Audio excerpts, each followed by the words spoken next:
I need this. Not sure what that was.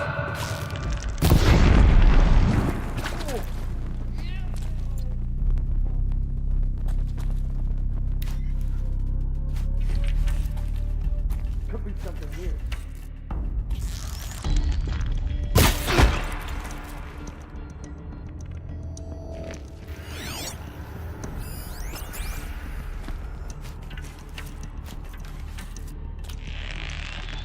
You're going down.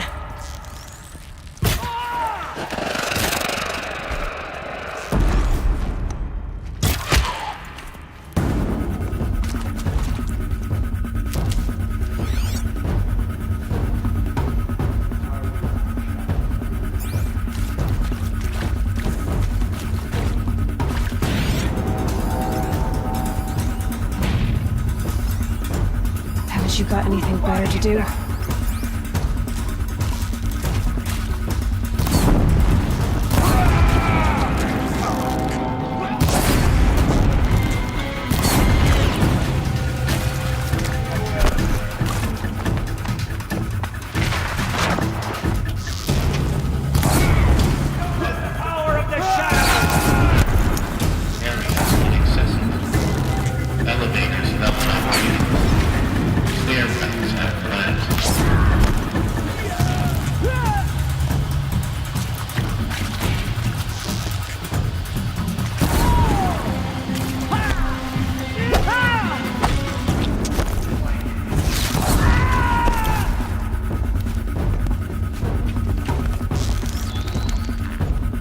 Got one right here.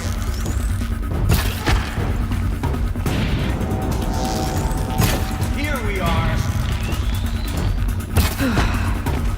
That's the last of them. H1 structural failure. Repeat. Or not.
Room's clear. For a moment, anyway. Then get moving. You have to find Gaia.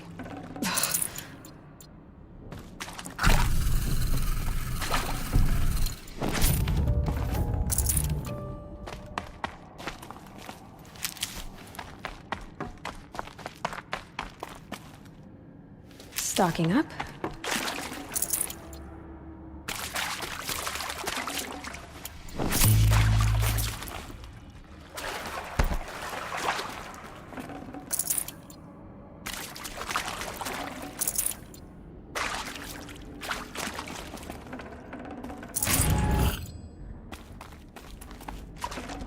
Got too much already.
Hello, I'm Margot Shen, and this is Hephaestus. As the name might tip you off, this is going to be the subordinate function that Gaia will use to make lots and lots of robots. Her personal forge. Except, it's not that simple. You probably noticed that only about a third of you are robotics engineers. The rest, experts in machine cognition, virtual heuristics, that stuff. Well, that's because we aren't going to be the ones designing and building robots. The last thing we want is to burden Gaia with a bunch of outmoded 21st century designs. Waste of time. Our purpose is to empower Gaia to build the robots, and not just build, imagine, from scratch. Any robot she needs for any conceivable purpose, designed and fabricated at a snap of a finger. Hers. Her finger. So, Hephaestus isn't really the forge. It's more like the knowledge of craft and ingenuity of a mastersmith to wield the hammer. Encoded as software. Virtual creativity made real. Gaia's already learning. In simulations, she's doing some very creative things with fractal assembly and animal morphologies. Her designs aren't about to win the Liam Prize anytime soon, but hey, everyone has to start somewhere. So, yes, time to get started. Let's do this. I don't get it. Which part? It's a little technical in places. If Gaia was designed to save life, why would the robots it makes attack people? Perhaps it loves some forms of life more than others. The derangement. The machines weren't always so angry. True. Mostly they were docile until 10, 15 years ago. For years, Hephaestus has been forcing cauldrons to make aggressive machines. I've seen it myself, in the cauldrons. Stalkers, Ravagers, a Thunderjaw. How could it do that? And why? Why indeed? I've seen these shapes before. In cauldrons. But of course, the birthing places of Gaia's machines.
Hello, I'm Margot Shen, and this is Hephaestus.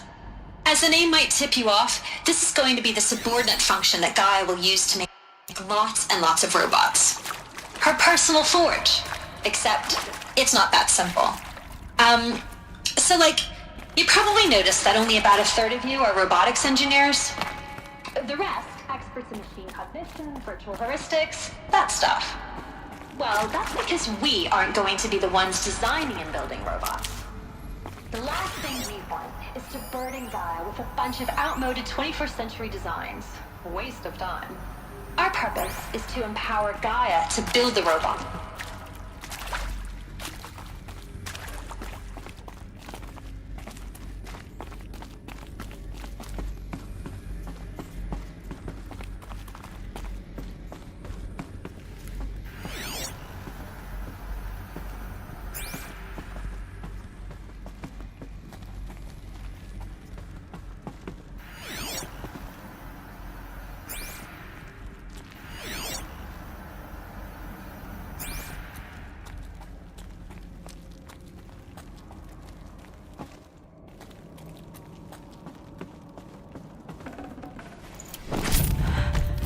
I think this is it.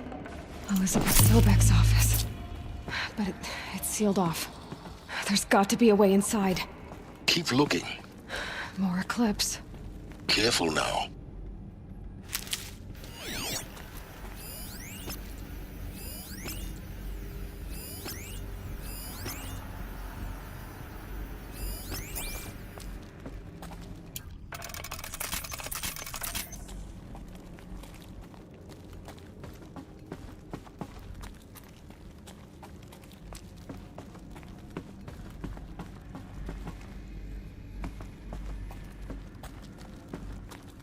no place for men.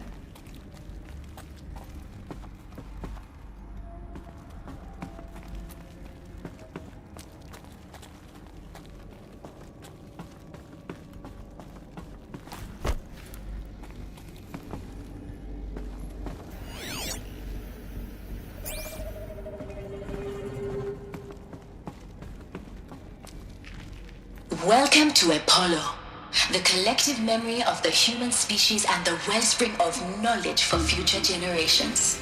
I am Samina Ebaji.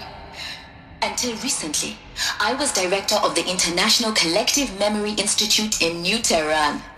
As a heritage professional, I devoted my career to the preservation of human knowledge, creative endeavor, and cultural achievement. Apollo is, therefore, the ultimate embodiment of a lifelong passion, albeit under the very worst circumstances imaginable. The challenges before us are immense. Specifically, we will have to design and implement 4 major initiatives simultaneously. First, the construction of data repositories in cradle facilities around the world ensuring redundancy.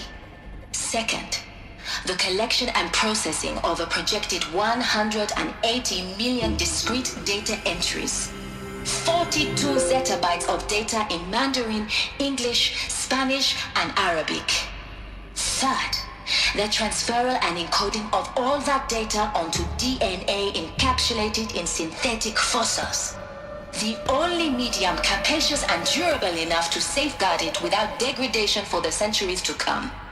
And last, but not least, the development of the holographic interface and gamified curricula, by which future humans will commune with Apollo, progressively unlocking heuristic learning modules, leveling up their knowledge and skills they will need to take control of the terraforming system.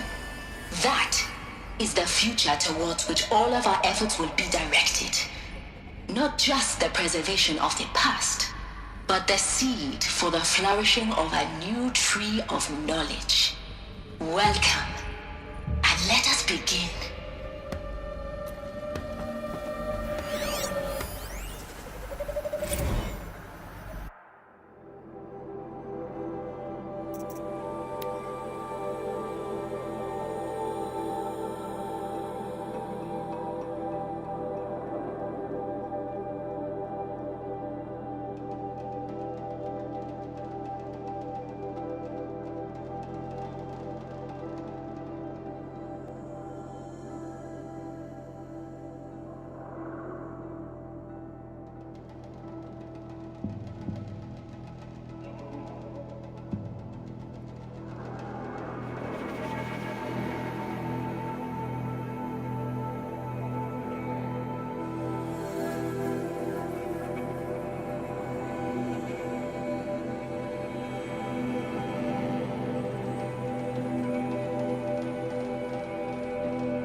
You will!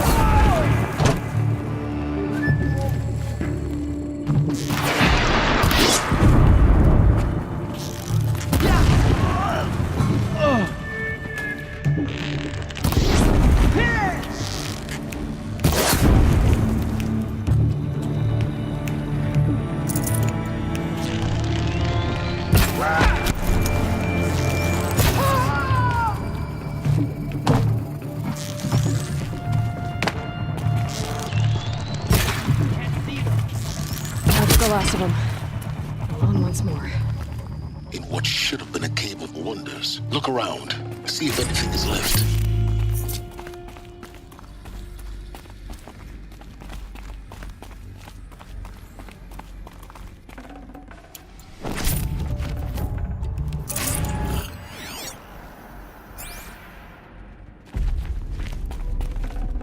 Should have brought a cart.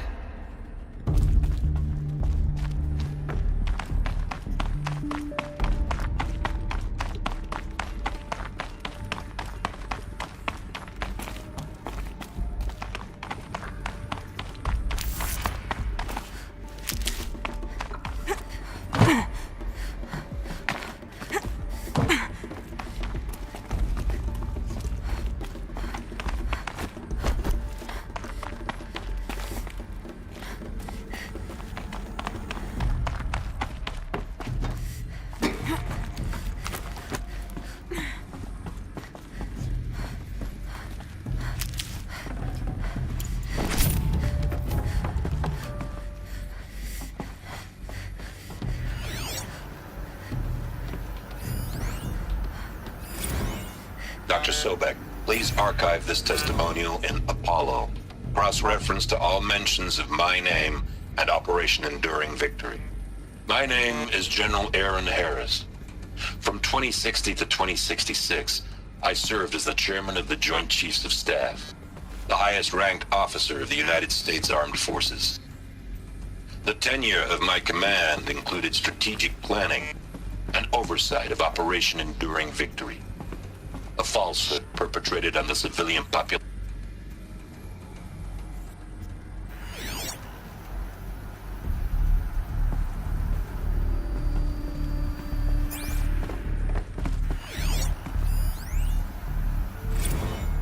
Dr. Sobek, please archive this testimonial.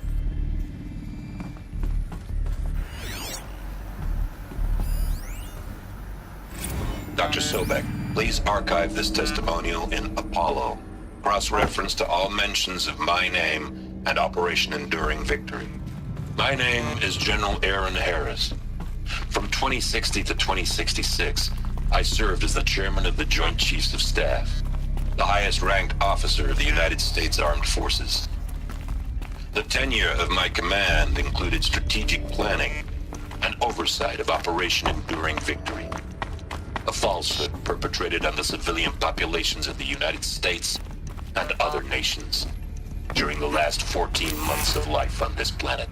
Before the Pharaoh Plague, I did my job and did it well. I was bold and decisive, crafty in political maneuvers. It wasn't an accident that I rose to my position and became the commander of the largest mechanized force ever assembled. But to what end? My only lasting achievement was the extinction of life on Earth. And my one redeeming act, if any, was to delay that extinction by days or weeks, by throwing more death at it. It is my hope that there will be no need for men like me in the world to come. If you are one of the people of that future world listening to this message, please know that I am sorry and that I wish you well. Sincerely, Aaron Harris. Welcome to Hades, Zero Dawn's Extinction Failsafe Protocol, the ultimate killer app. Now, I know what you're thinking. The purpose of Gaia is to resurrect life. So why give her a subordinate function, only purpose of which is to wipe out life all over again? I mean, what? Just plumb crazy, ain't it? Well, no, it isn't. Reconstituting a biosphere? That's a tall order. Tech smart as Gaia may be, odds are she won't get it right the first time. I mean, imagine you're Gaia 200 years from now and this new biosphere growing, it's all gone wrong. Alkalines are skyrocketing, coniferous forests eroding under the lash of superstorms that would have drowned Noah. It's chaos, a spinning top that won't stop wobbling. Now what are you gonna do? Release phase 1 organisms into that hot mess? Hope their CO2 and methane can balance out what you got started? Hell no. What you're gonna do, Gaia, is step aside while Hades takes over and does what you're just too darn nurturing and life-loving to do, which is burn that misbegotten mess of a biosphere to the ground so Gaia can start over. Okay, not burn, more like reverse terraforming operations and suffocate it. But you get the idea. Hades takes the biosphere back to zero. Square one, blank slate. And then, only then, does it hand the steering wheel back to Gaia and say, try again, old girl. And better this time, or we'll have to do this again. That's Hades. It's pretty badass when you think about it. Extinction on demand. Death on speed dial. All for the greater good, of course, but still, kind of metal. So welcome to Hades. Welcome to the void. Okay, so if that's the original purpose of Hades, why does it want me extinct? We need more data. And how does it end up in the wreckage of a Pharaoh Titan, getting worshipped by the Eclipse like some kind of god? I'm learning as you are, Aloy. Keep searching.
Looks like the only way onwards.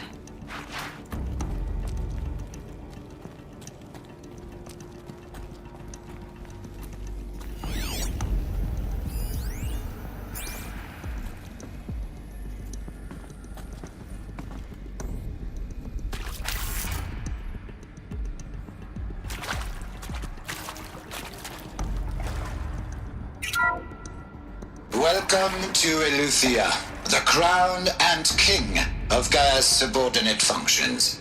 For it is by Eleuthia that the human race will continue to exist. I am Patrick Brochard-Klein, the Alpha in charge of this program. Now let one thing be perfectly clear from the outset. Eleuthia is not a genetic engineering project. Our goal is to preserve the human genome, not alter it. A snapshot of human genetic diversity, literally frozen in time. The genetic quintessence of our species, unmodified. Under my watch, our activities and initiatives will comply with the 2034 clone provisions and the 2048 Rally Accords. Now that may seem a quaint, even trivial concern to you in light of present circumstances. But, as one of the authors of the Accords, it is far from trivial to me. The practical challenges before us are staggering in scope and complexity, but not insurmountable. No. Global collation and provisional storage of zygotes, perfection of exogenic technologies, design and perfection of servitors to provide nurture and inculcation during early child development. All of these program components must and will proceed in tandem, to say nothing of the breakneck construction of cradle facilities at sites around the world. So, si vous êtes prêts, let us begin.